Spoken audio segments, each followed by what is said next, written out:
Yeah, so. Help there, and do you help there? Like, what do you do there? You were from Bismarck area?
He's got a boat too. Does he? Yeah, he's a free diver in his spare time when he's not doing, EMS ambulance type stuff. He does the ambulance stuff. I used to love to go Paramedic. fishing.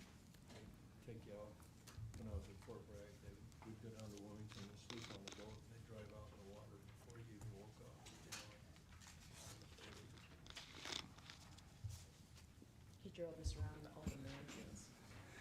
All right, well, being 4 o'clock, I think Robert's still planning on coming, but I'll go ahead and get started. Let's take roll call. Don Kettering. Here. Ryan Heine. Mike Healy. Here. Sherry Loest. Here. Lauren Nelson. Here. Mike Welsh. Here. Eugene Hornstra. Here. Laura Katalik. Here. And Robert Burns, who I think will be here shortly. Maybe first thing, even though I just called you off, maybe introduce yourselves real quick. I don't know if everybody knows everybody, but I'm Gary Vetter, Development Services Director, and we'll start over here. I'm Mike Welsh. I am a retired Air Force colonel, and I'm very happy to be living here in Yankton, South Dakota, down by the dairy dock. Sherry Loest, previous county commissioner, currently on the planning commission. I live out by Utica. Lauren Nelson, currently on planning and zoning, and 3 miles north out of town is my residence, north. Mike Healy, longtime resident, 75 years plus, here in Yankton. Been involved with Yankton over the years. I'm Laura Catalic, And there's Robert.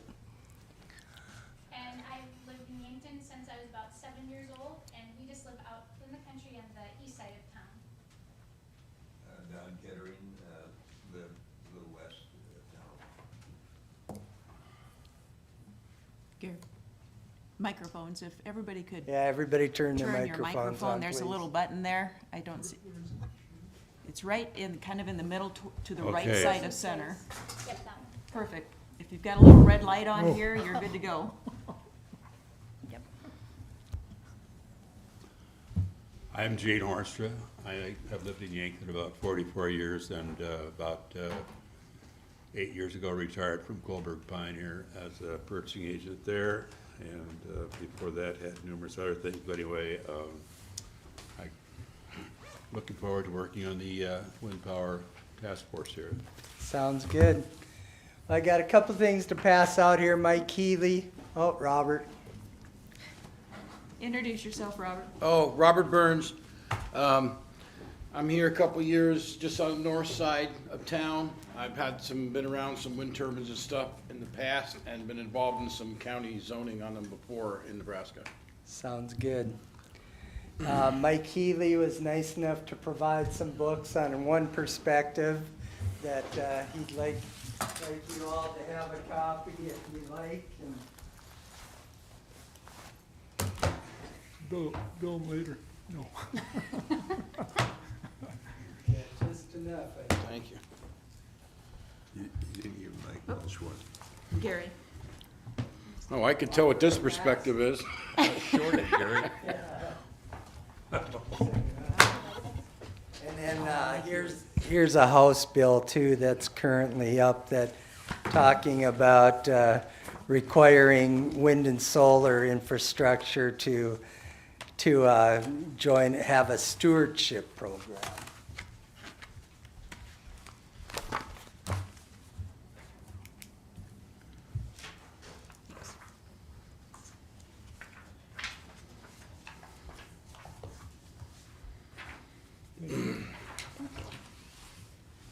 Thank you, Gary.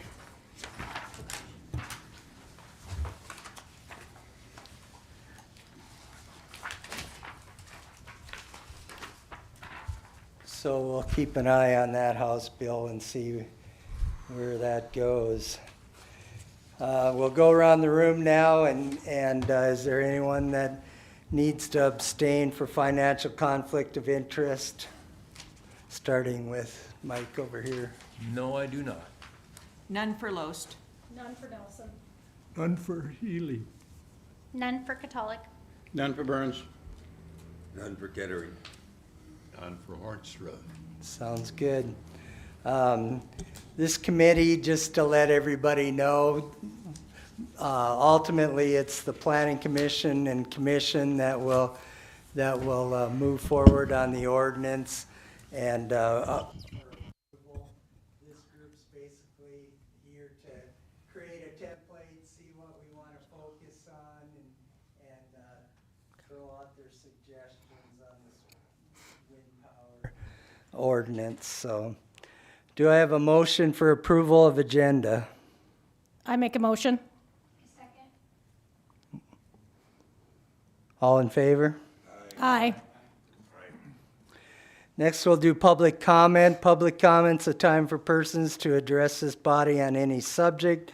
No action may be taken on a matter raised under this item of the agenda until the matter itself has been specifically included on the agenda as an item upon which action will be taken.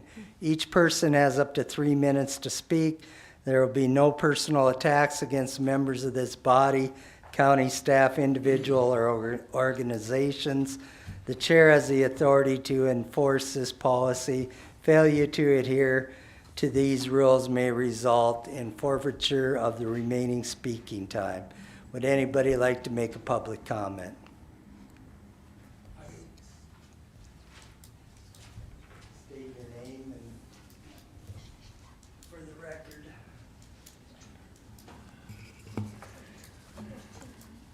I want to first apologize. I lost a bunch of teeth this week, and so sometimes you might not understand what I say, but I learned not to lip off to my wife.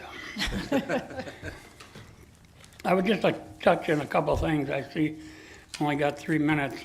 I know there's been some concern about, pardon? Sorry. I'm Edwin Gerpin from Avon. I'm county commissioner over there. And before that, I served a number of years in the legislature. And I know that one of the things people were talking about is the money the school gets. When there's 2 wind parks up there. The one to the north has got 43 towers, and most of them are in Hutchinson County. And then the second wind park is south of there, and they got 58 wind towers. I live on the north side of Avon, and I got a big picture window to the north so I can see a number of those towers. And they don't always turn. There's a cluster of 5 right now that only 2 have been turning for the last week. And I'll probably say a little more about that. So, you know, wind is not our future, that's for sure. But I'd like to, on the school funding, when they came to TRIP, they promoted how much money the school would get, because they had an opt-out, and they thought, well, you know, we'll get money from the wind park. Well, what they didn't tell them, they get the money, but they cut back on state aid. And in 2021, this is the budget from the TRIP school.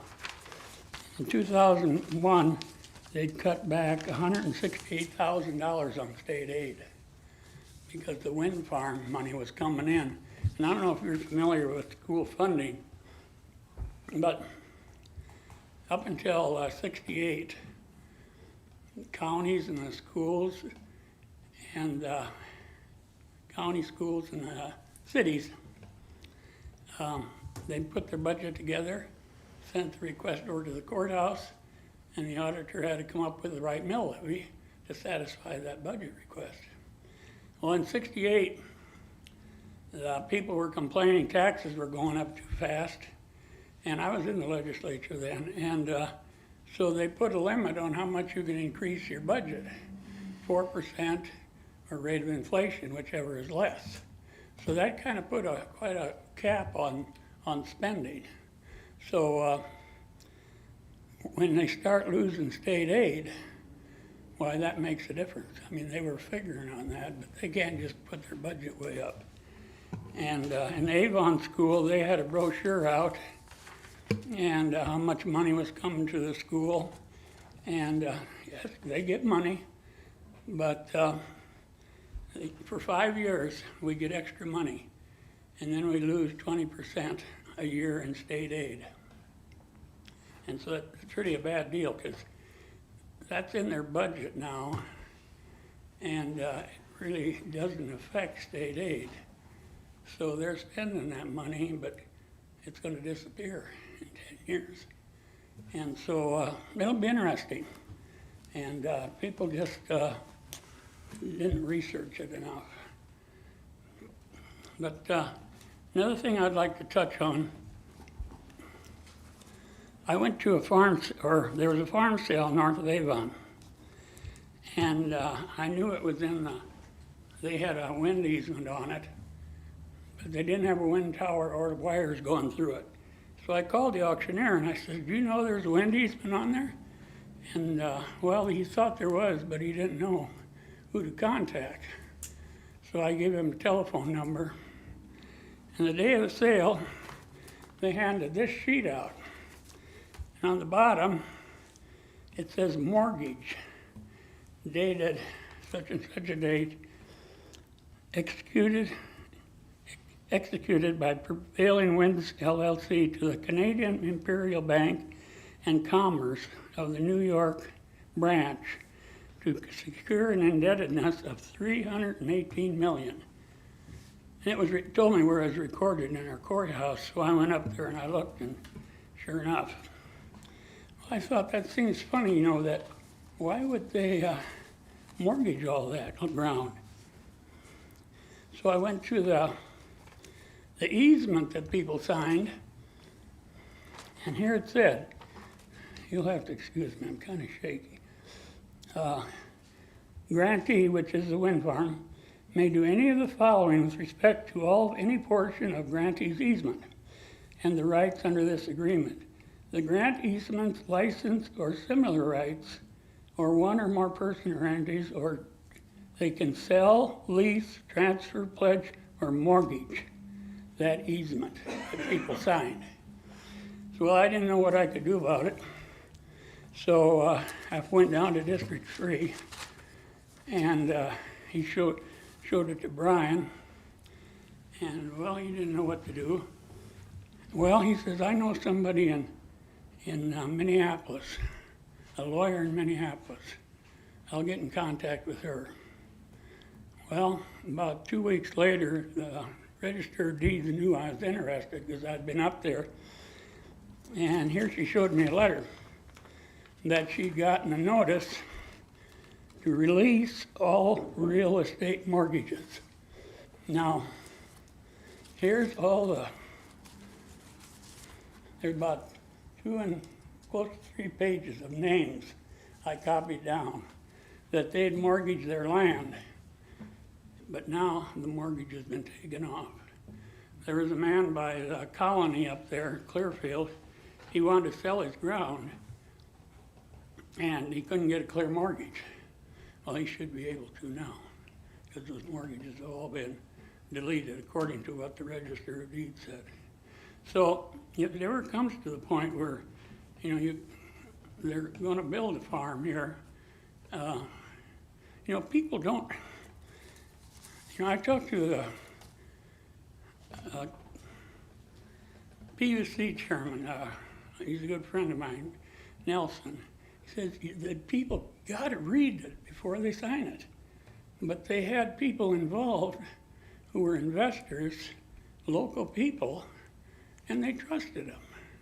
Well, I found out you can't trust them because they have a personal agenda because they got money involved. So that is one thing I'd like to leave with you. I don't know, I called the PUC the other day again and to see if there's any wind parks on the agenda, and there isn't. And they don't know, you know, there's nothing at all. Go on, they said. So, and of course it'll come to them when it is. But,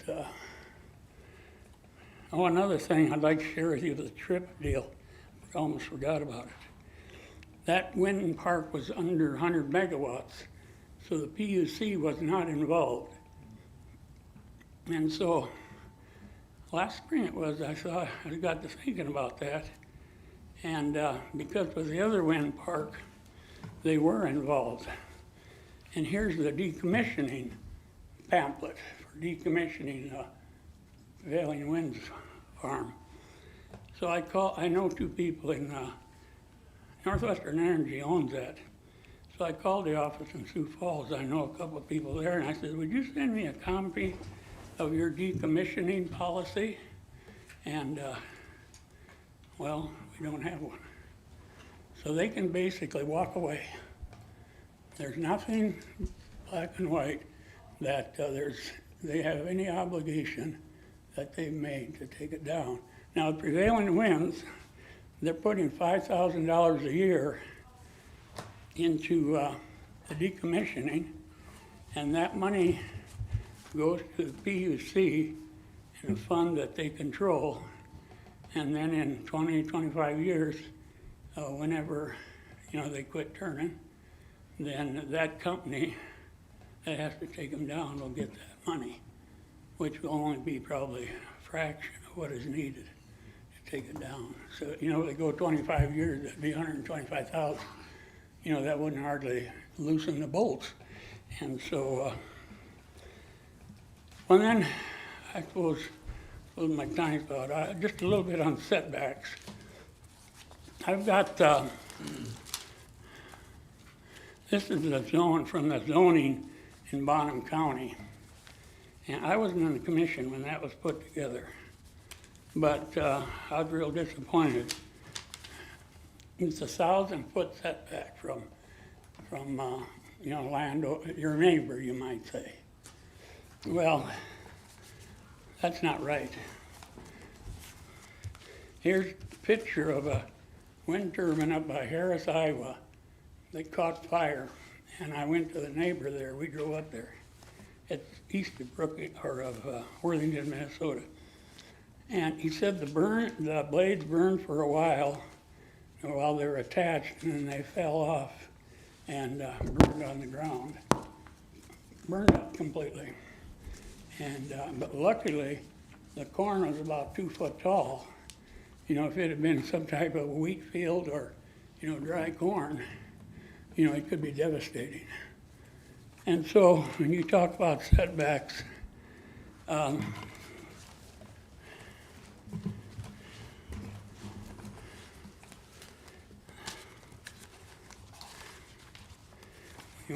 one other thing I'd like to cover a little bit.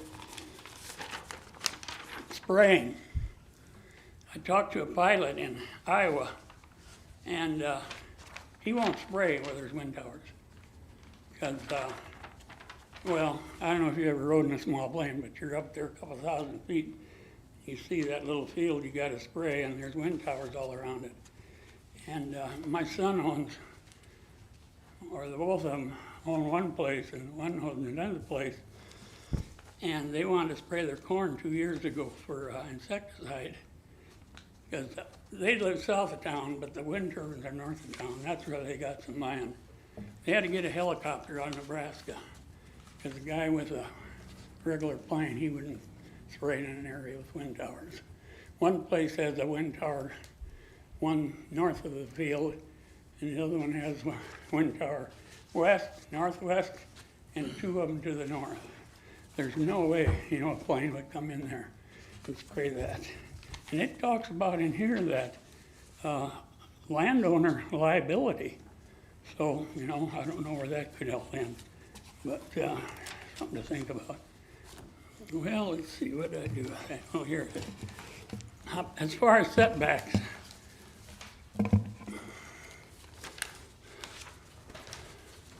you know, they talk 1,000 foot. This is a map.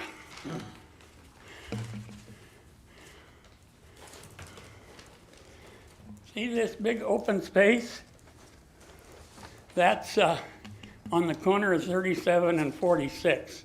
There's 9 square miles that it's a federal waterfowl protection area. There's no wind turbines or underground lines.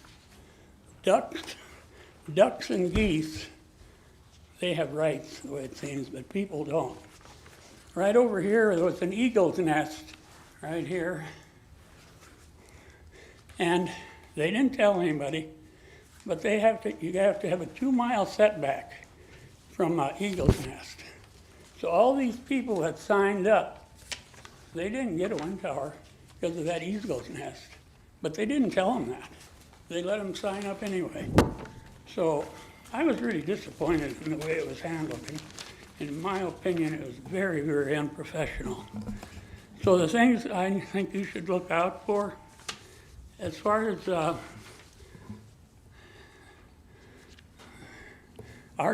zoning ordinance, I will leave here. And that has, our zoning ordinance has the, you'll have to excuse me, the decommissioning in it. And like I said, this is the one from, you know, prevailing winds. It's a big deal, you know. There's a lot involved, and then you think of that other wind farm doesn't have anything. So there's a lot to look into, and I got some other things out that I won't share. I'm kind of at my end, but I guess the three. Well, I called PUC the other day. Well, I guess I told you there's nothing on the agenda as far as wind parks. And personally, I think they've had their heyday. Because I don't know if you've seen the picture or the letter from the announcement of Northwestern Public Service, they're gonna have 11% increase.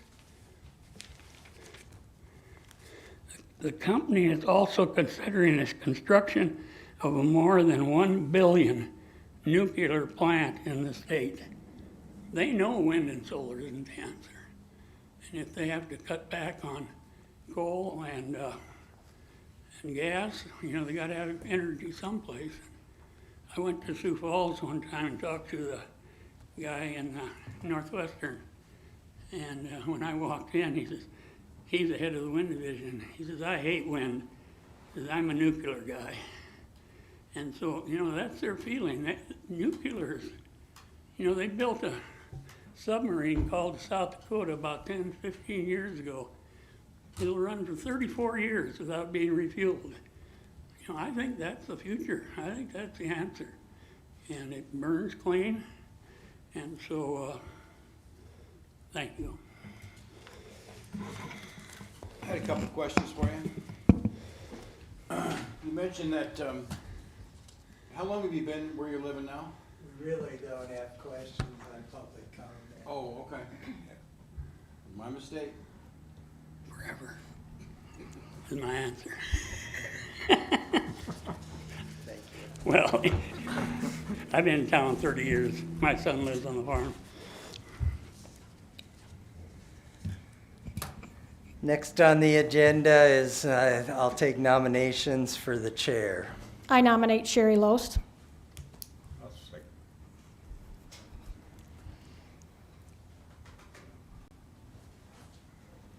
You want to cease nominations, or do I have another I will nomination? second that. I'll second it.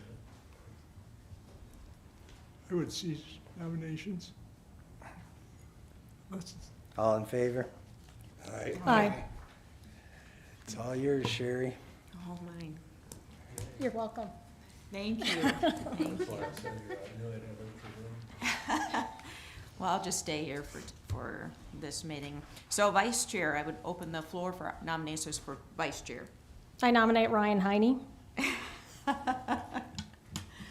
I second that. Any other nominations? All in favor, say aye. Aye. All opposed, nay. Mr. Heine is vice chair. And Gary, I'm sure you'll let him know of that. Don't show up if you don't. All right, so next on the agenda, item number 6 is to discuss goals, objectives, and the timeline. And I did have the pleasure, as a couple other people in here, on the solar, and I felt our solar task force went pretty good. We had 4 main meetings in the solar task force, and I don't know if anybody had a chance to look at what we came up with the solar and how we structured it, but we kind of started with which zones are we going to allow wind to be in residential and commercial, and also setbacks. That could be one meeting. Our next meeting could be design requirements, agreements, and studies. That's kind of how we set up the solar. The third meeting, we could talk about decommissioning. I think that's probably going to be a full meeting in itself. And then the last meeting, round out the CUP requirements, which would all be reflected from the design requirements, agreements, and studies.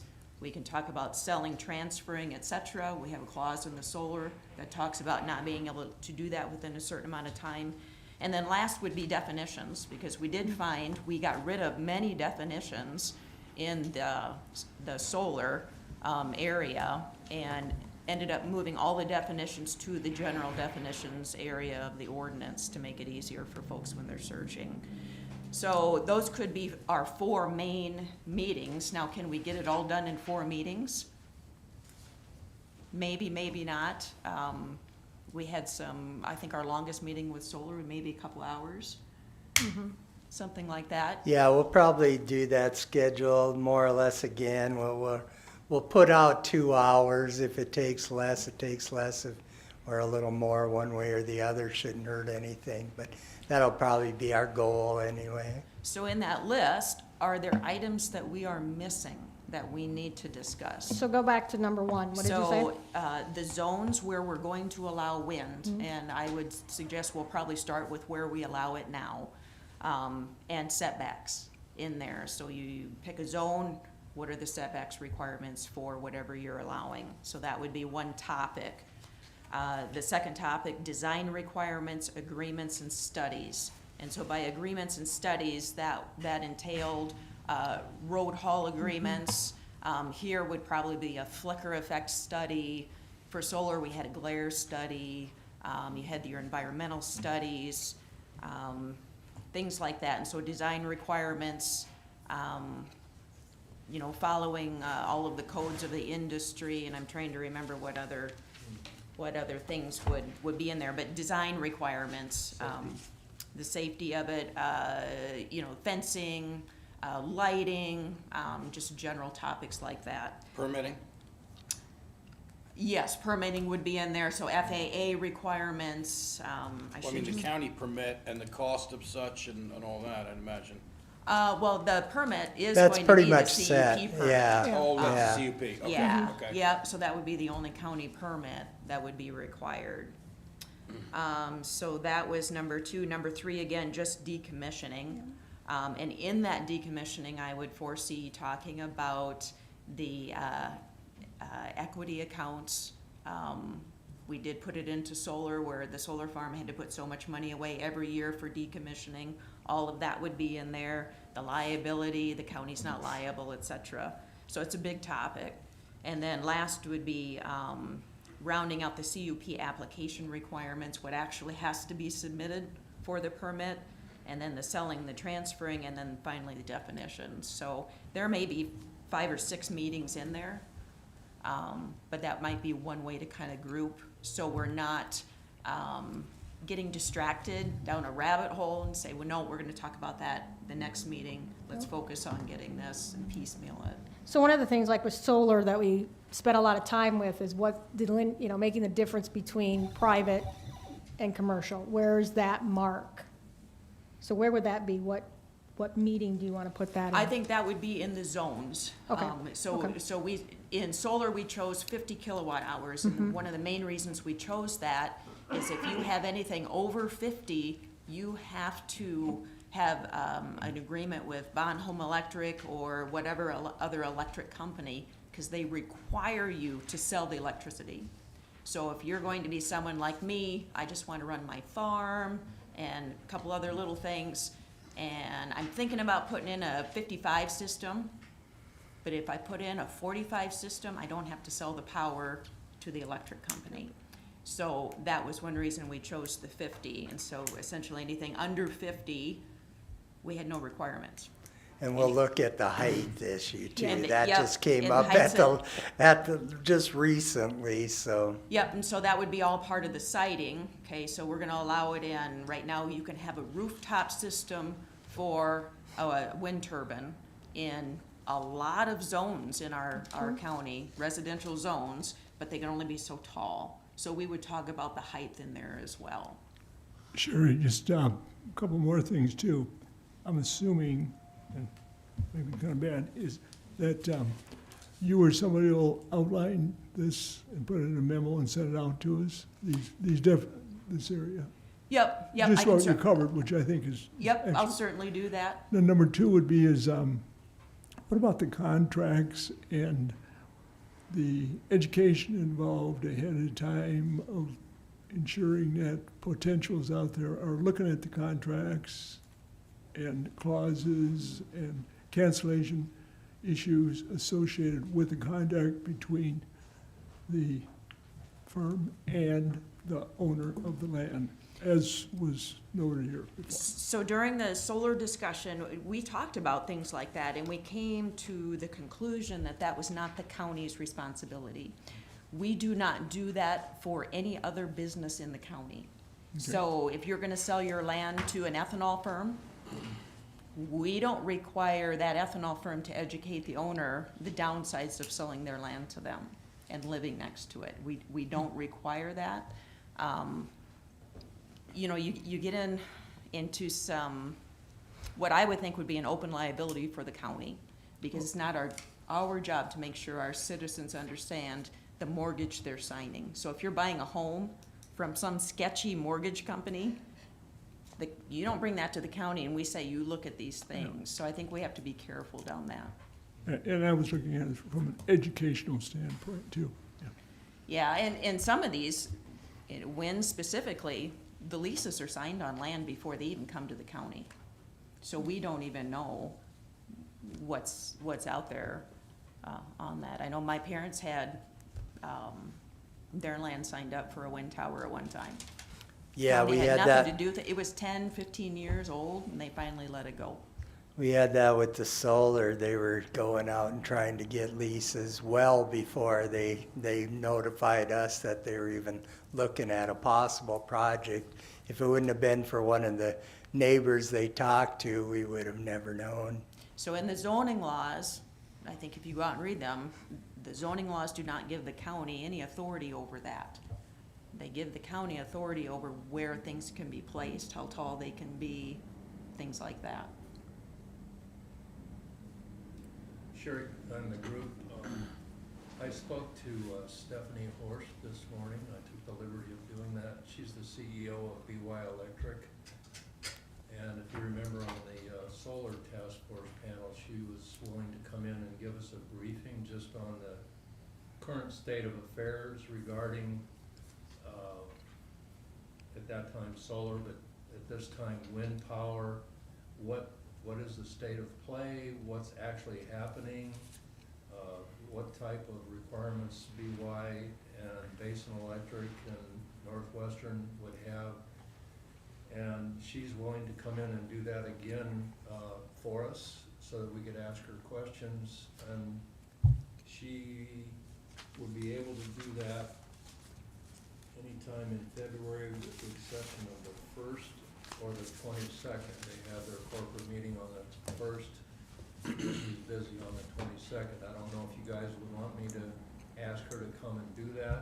I think it'd be useful for all of us to know what we're trying to regulate. And she's a pretty good source of information for that. So what's the consensus? Do we want to ask her to come and give us a briefing? I think she did a really good job with solar. I mean, Yeah. she added a lot to our discussion, so, yeah, I would agree to it. Would February the 8th? I think we gotta decide, when we wanna have the meetings. Are we gonna try to do Yeah. weekly again, and at what time, and All right, go I'll- from I'll there? defer, but if it's generally a good idea, then before we leave today, let's decide which Thursday we would like to have her come and speak to us, and then I'll get back in touch with her. Or even if Thursday's the best day. Correct. But, so, All right. So are there any, other than those 4 main focus areas that we need to add? And we can always add at the end if there's things that we have missed. All right, let's go with that. So the next one would be a good thing for time. What day are we meeting, what time, and frequency of meeting?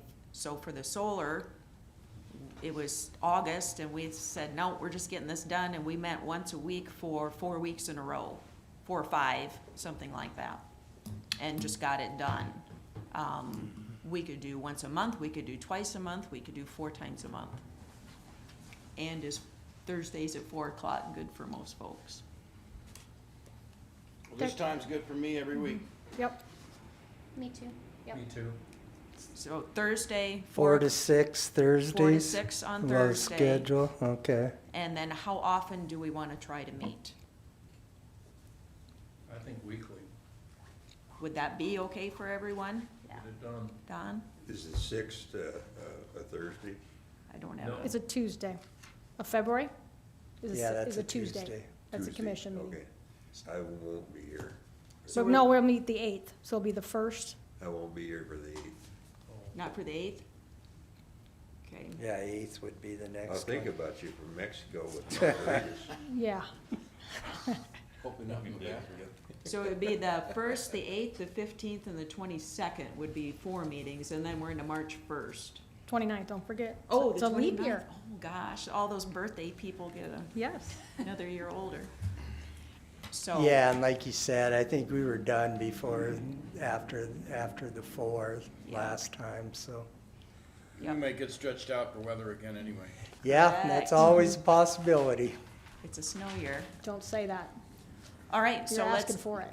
so we're gonna go Thursdays, 4 to 6, starting on February 1st, and weekly until we are done. Okay. And if there's a week where there's multiple people gone, we can delay if I'll miss the needed. first two then. First and the 8th. You'll come back with a suntan, though. So the first, yeah. Okay. Sherry, I just had one comment on the BY. You said that the 50 KW, above 50 KW, you're required to sell to them? I believe so. There's no legal, they have no legal right to tell you you have to sell your power. It's In not them, it's Basin Electric. Basin Electric. Well, if you're not connected to their system, Well, if you're not connected, Yes. no. But if you're connected to Oh, the system, yeah, yeah, then you okay. have to All sell. right, That I is just wanted to correct. clarify, because Yep. we may want to use as in statutes before, I've seen them differentiate, instead of hovering around a number, because you know, the federal tax credit's good to 100 KW, and that's actually on the increase. And when you give a number, you can cut people off from that may otherwise have access. You know, and that's like 30%, I think 32%, that's a big number. And you don't want to necessarily be the one standing between the taxpayer and that tax credit. I've seen them in statute before define it as a facility that is meant for self-consumption and a facility that's designed for net export. That's a good And it's discussion designed to item. export power. Yeah. That's what it does. You're not because the wind turbines aren't using any 480 in the middle of a field. So that's also been, because the number can be arbitrary, and with the passage of time, things can change, technologies change, so I just want to throw that out there. Okay. So what else did we have? That's pretty much it. Since we had some other people wanting to get to the other meeting, that's all I had scheduled for today. Okay. Just to ask Chair, if Doug Nelson from Wayne, Nebraska, I've been talking to him, to have him come speak. He can come pretty much anytime. He lives in Wayne, Nebraska, and was thinking about doing wind, and then got digging into the nuts and bolts and found out it wasn't exactly what he expected, and so then he's been speaking and researching, and I think he's got some good points for us to digest. So I was wondering if I could invite him to come speak one of these weeks, so like next week. I think he's okay to come next week. And limit it to, say, 20 minutes or. You said Doug Nelson? Yeah, He spoke at the county commissioners, Yep. and I thought he did a very good job. yeah, Yep. I yeah, can put him on the agenda. and yeah. I'll talk to him tonight. Sounds And I good. personally know him. And You he's do, an he said honorable that. guy, yeah. Yep, yep. Sounds good. And you're gonna talk to Stephanie for one of those Yeah, dates? do you wanna, tell me which one you want, and I'll tell her. It can't be the 1st, or it can't be the 22nd. So I'd say the 8th. The Try 8th. the 8th. I'll do the 8th, okay. I'll let you know. Perfect. I think I have your email. Sounds good. I'll let you know tomorrow. Hey Gary, you think it might be possible to get a PUC representative here to also share where the state is on this stuff? Because we're kind of scared to hear, you know, these guys are smart, they know where the thresholds are, and they know how to work the system. I can certainly try and call him and see if we can work that out. All right. Any other items before we adjourn? Entertain a motion to adjourn. I make a motion? Second. I have a motion and a second. Any discussion on that? All in favor say aye. Aye. Aye. All opposed, nay. Motion carries. We are adjourned. Never mind. Do I get to vote twice? And thank you all for serving. Thanks. Water in Mexico.